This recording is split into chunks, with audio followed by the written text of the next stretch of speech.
Welcome back, chemists. Let's finish talking about aromaticity.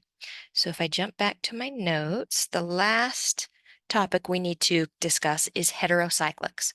Now, the heterocyclics have just a little bit of an interesting thing because we have learned them to be in the sp3 hybridized state. So we really need to know where those electrons are first before we can discuss whether it can be in an aromatic system. So let's go over to the whiteboard. All right, and so our first question is, where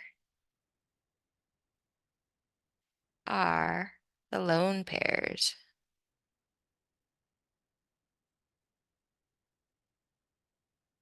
So let's take a look at pyridine.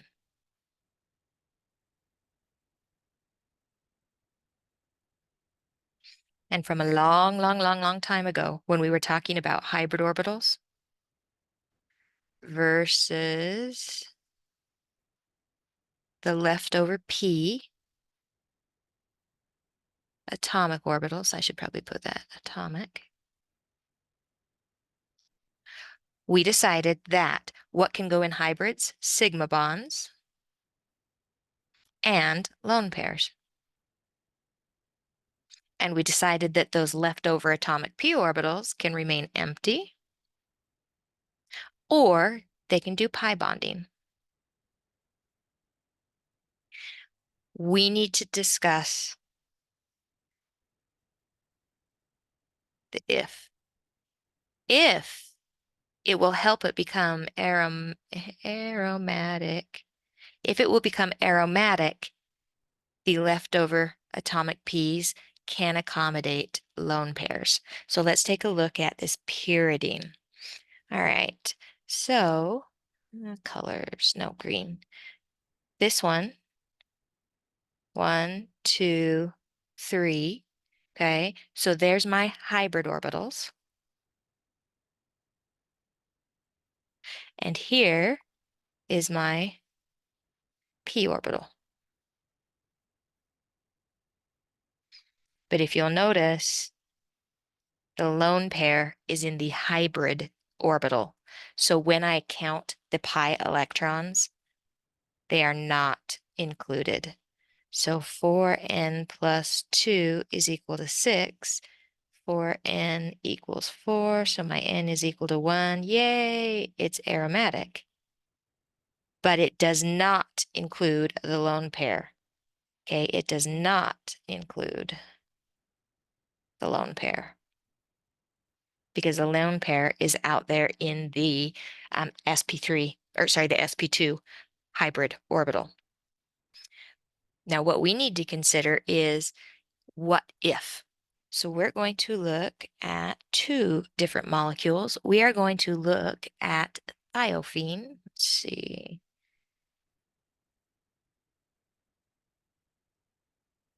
And pyrrole.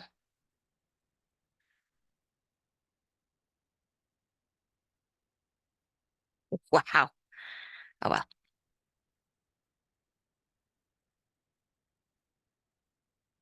Okay. So, number one, we're going to look at both of them at the same time. Number one, are they cyclic? The answer is yes. Number two, are they flat? And the answer is no. I'm looking at the big if right now, okay? Let's assume that it could go flat. If that's true, then if they're sp2 hybridized, then the answer to those would also be yes. And it leaves us to our Huckel number. It leaves us to our Huckel number. All right, so if we go flat, here's your hybrid orbitals.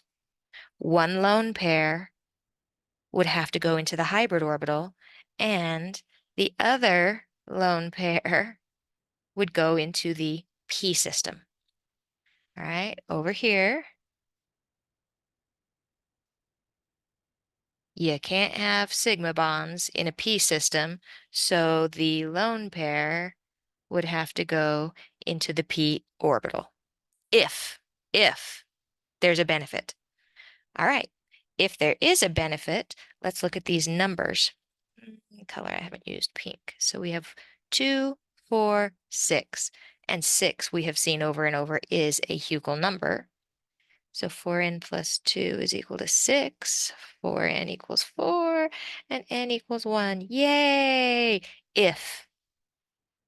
Okay, if nature will pay the cost of that sulfur going from an sp3 state to an sp2 state, and a lone pair can be in a p orbital.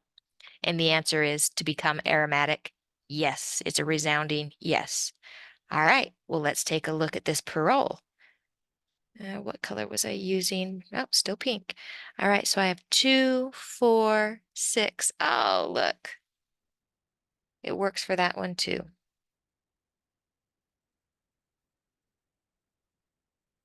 Yay!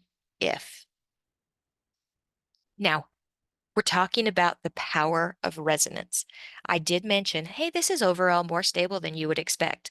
All right, it's not just a little bit more stable than you'd expect. It is a lot more stable than you expect. So these systems that feel like they're violating, those hybrid orbital rules, it is to their advantage to tweak just a little bit and go into those states so that they can become aromatic. And nature will, and that's a jolly term, pay the cost in order to do that. All right, so we just saw, actually, we didn't see this one. So let's play with this one. Oh, look, is it cyclic? Yes. Is it conjugated? No. Okay, nature's never going to push that into a P system because these are all sp3. All right, so don't get so jumpy if, oh, I want to go into an aromatic system. You do have to match all the other conditions first. I do want to do this one though. All right, you know what? I'm just going to go over and redraw that on the whiteboard.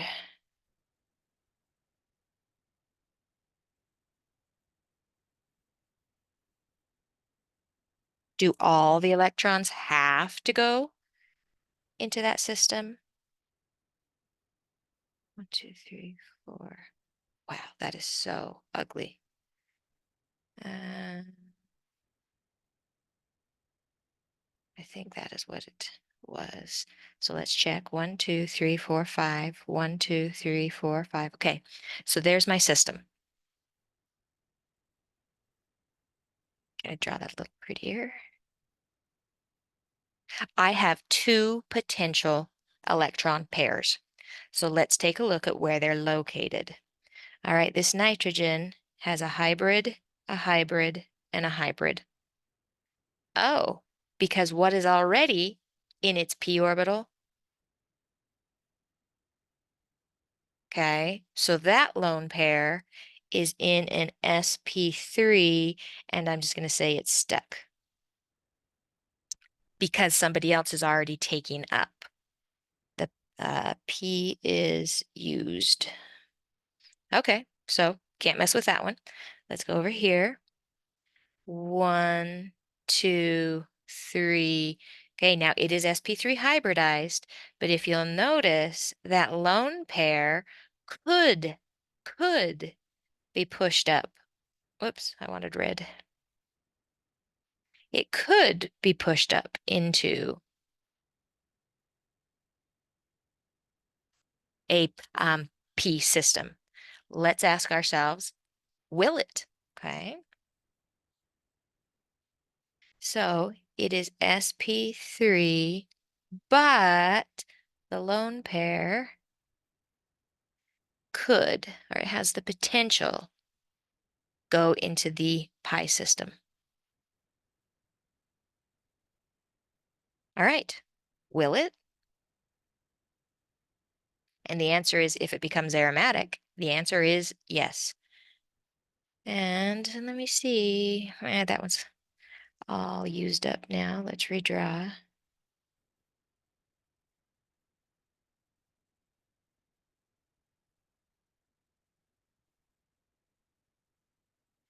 All right, so let's count our electrons.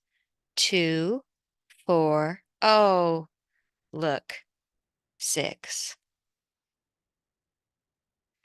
Yay! If this one is in the P system. So whenever you're dealing with heterocyclics, not all of their lone pairs are going to pop into that p orbital and go into the pi system.